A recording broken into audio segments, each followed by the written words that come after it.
iwinja to kongo nyuo nyar ng'ane iriso iwinjo nyar ng'ane kawuono iriso to en nyako monyuom nyaka wuone ge bo chamo dhok chieng' onogo kikowi to kila babau ogolo gweno mikowigo kendo ugangi maber mine gi gangi teki dok mamano sani ok timre tinde ok kowuogo gini bas koro nyako no bedo ga gi hawi kodhi to nyuolore kabisa mopong gweng'no oagi gweth mag jodala gi te ogwedhe jaduong' ni ogwedhe en kodonjo to ka iluonge ka chiemo to iluonge dala ni chiemo an pok ng'eny gik machalo kamano mano tinde onge sani endi upuonji nyithindo wuoro kik idhi ka ng'ane kidhi ting'eni biro kwanyi ng'eni idhi kethni tich koro nyathi kubiro to en obuto mana kama kata sama ang' odok onge ng'ama ong'eyo mano nok timre chik luo tok samoro sani joluo keto ich lit ema ng'eny ema tinde tayo gweng'. Erokamano. Jaluo ne ok iye lit. Jaluo ne en ng'ama rwako welo. Jaluo ne en ng'at moro ma mama nene iruo nyuka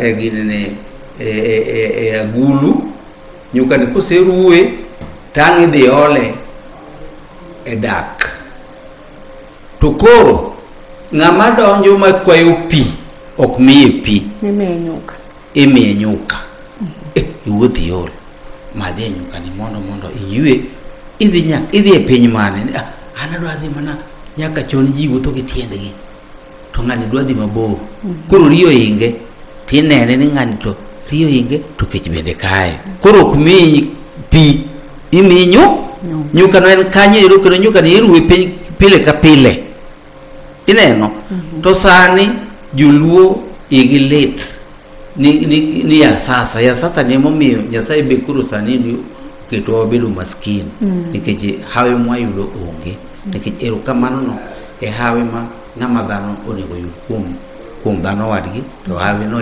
erokamano duwe talanta kuom dhano talanta tiende ni ema malaika gi bende ndiko nikech ka ng'ato kech kayudo boywak ne Nyasaye koso kamano to seche mimiya no dwoko ne Nyasaye erokamano tawacho ni nyar kama debe ni ok en in Nyasaye maradi to ka koro talanta ok yud kuomi mama iwuor odichieng' ino goni ga erokamano bok chieme odi ikelo maskin kuom nyithindo mibiro nyuolo koro momiyo jaluo ne bedo ng'ama ng'won jaluo ne bedo ng'ama rwako welo ma dhako mok rwako welo en onyuol dhako marach pile en onyuol ga piyo iwinjo Nyasaye bong'eyo ni dhako makite rach ni nyuol ne to piyo kabisa mondo kik riembe iwinja koro mae momiyo ne wabedo ga jodoho bende doho kaendi ne tielo mang'eny doho kaendi be nwarango ni nyagem ni ento nyuolo nyithindo mabigi udinore nyathi wiyok sharp ati kongisi ni achiel bede achiel to na 11 koro ema koro chake dhi nyuomo nyaka bondo ni endi biro kawo rieko nyithindo biro kawo rieko makane gikelo ka iwinjo manyiso ni rieko ne wuok kuom joma mine rieko wuok kuom joma mine sana iwinjo kaeto matukuru siri madwa mi to kikitimo kama ganda luo sani koro kanisa koro oteke kuodna ingeni chon ngami lungu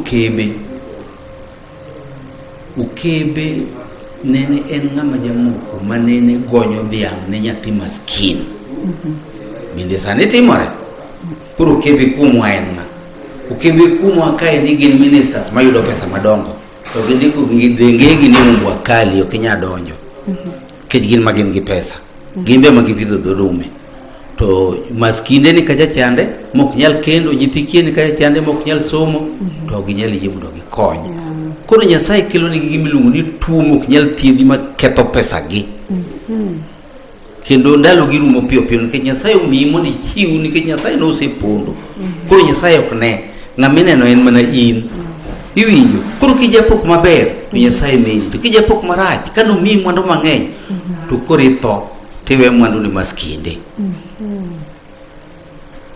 iwinjo mai gimino ka tuoche manyalo goyi tuoche magoyi upogore gi tuo magoyo ng'ama tajiri Iwinja gido ni osiptende madongo gi oger ne jo pesa. Iwinjo tok maskin kaka in. Koro mae momiyo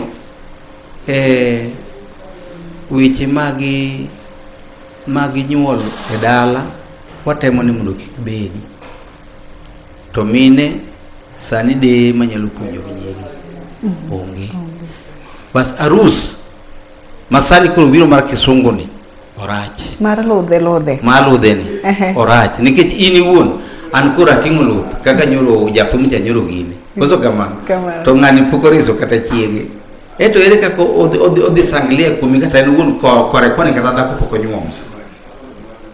Manyiso ni seche ma ne ji dhi nyombo, idhi nyombo ng'ama kowi nyombo ni endi onego bed ni en osenyombo. Dongen basni. Nyaki mbin basni matiri nyombo. Nyaki ng'eni en wuon be nosetimo ang'o, nosenyuomo chiege. To be noseriso chiege. Iwinjo to makori choka nyaka oche teri nyombo nang'o. Masani giluongo ni .com ini wacho ni osoromo gi osoromo ni osehinyowa. Osehinyowa kabisa madam. Kore momiyo nyaka wadog mana chien. Mwakawo luwo kitwa gi timbewa mondo wang'is joma biro. Mae wach manitie. Erokamano ahinya Jakom. Mana ki wawuoyo kuom to ni mare sani endi e ngima masani ni endi kata kit keny ma ji timo gi e sani endi. Aneno kopogore ahinya kod kit keny ma bende ne ma ogaye owacho ka endi to ni mare wacho nyaka ni riso.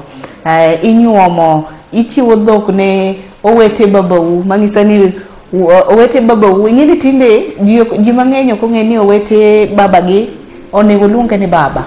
To ji mang'eny ok ong'e ni seche ma nyako dhi katedo nitiere gigo eko mabende kata chike go eko mabende jodala ni onego tim ne to ende seche mibiro nyuome ni nitiere chike go eko mabende otim kaka riso noero. En ang'o minyalo mede wach noero? Mana kaka jaduong' owacho no kata an kadongo aneno kinyuomo weyni ga. To ne en nyasi maduong' ahinya e kor gweng' kinyuomo nyako.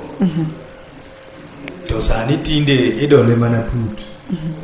Nyathini nyuomo to kata jirandi okia. Kata wadu ma ot okia. To gigi timore nikech ok wada winjo weche. Injo kaka jaduong' olere. Ineno nyombo machon no kata nyako ok ne nyal wuok ni dok dalagi. Nikech en gima ne nyasi. To masani gi kata ng'i anena arus mosetim gi joluo miting'o kwajogi. Chakre higa 2 mokalo. Apani achiel kata 2 kende mantiere keny. Ginyuomore kawuono kiny gisewere. Ginyuomore kawuono kiny gisewere. Manyiso ni tinde ji timo manyo content kode. En content. Manyo ji jo TikTok, obedo TikTok. Ji loso godo nying e Facebook. Imanyo godo pesa. But kido mar nyombo to tinde onge kuom ji mang'eny. Unless ni en nyathi modongo mane jodala gi ong'eyo chike mag luo. Kini mawa masani gi nyathi biro ni kinyi nyuoma. To sepangi ma ini dhi dala Friday to jogo biro Saturday. Kata jogwe kata chief maruokia. Chief ang no law mana thom kalore gi kato ne go e. Ang'o bi ochwedo mana ji gitiyo. En koro luo ni ke kanyo endo but nyombo ne nyombo man gi luor. To kendo gimoro jaduong' obuso kanyo to gina neno ka bende hinyowa. Onge kaka in pok inyuomo chiegi titera nyombo tidhi chamo koda gweno ma pok ichamo kamari. Ketho ganda. Ketho ngimani kabisa. Gweno nigi chikege. Mawuotho dala ma ka owuok titing'o ji tete idhi godo to jombo kamar. In gi tieko ni kwe chikegi lakini jok mokowi go moko ketho ke kargi. Onge kaka dang' icham gweno ka indi pok inyuomo chiegi, pok idhi kata kamari, idhi tero ng'ato kamare. Gigo hinyowa. Jaduong' gi tich matek mar puonjo oganda luo. Gini hinyo ji sana e town ka nikech ng'ato opanga arus gi Nairobi ka. En kata dala ok odhiye. Ogo mana simo ne jonyuol ne kete gari. Gidhi rado owuok Homabay, gidhi rado Kisumu, gidhi Nyamasaria. gidhi ok liel gidhi nyombo Nyamasare. Onge chenro maber nikech pesa, ji oketo pesa mbele. Sani tinde nyiri ji chuolore gi kaka style mar nyombo, but kit nyombo mar Luo cha to waonge. Koro Luo wan kende nikech kata king'iyo gi to wan kende wabe ma nyombo wa ikete Facebook, wan ma nyombo wa ikete TikTok, wan ma nyombo wa ikete TV. Mwache gi senene moro ma otimo gigo onge.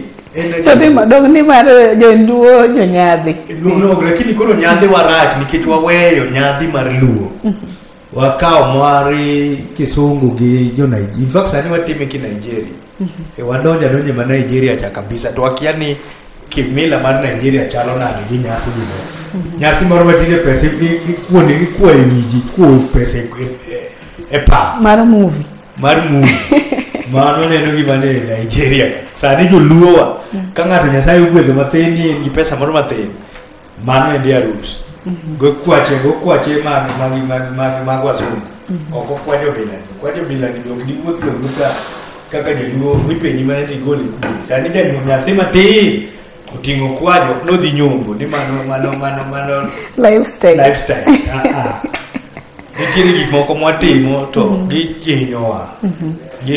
Koro an kwayo na mana mi jowacho ni nyaka wadog mane Luo kitwa gi timbewa. Yes, nitie moko ma wanyalo kwayo jodongo mondo udwa wei godo. Moko nitie ma hinyo ji kaka Jakom nyoto osewuoye wach mar golo dala. Mago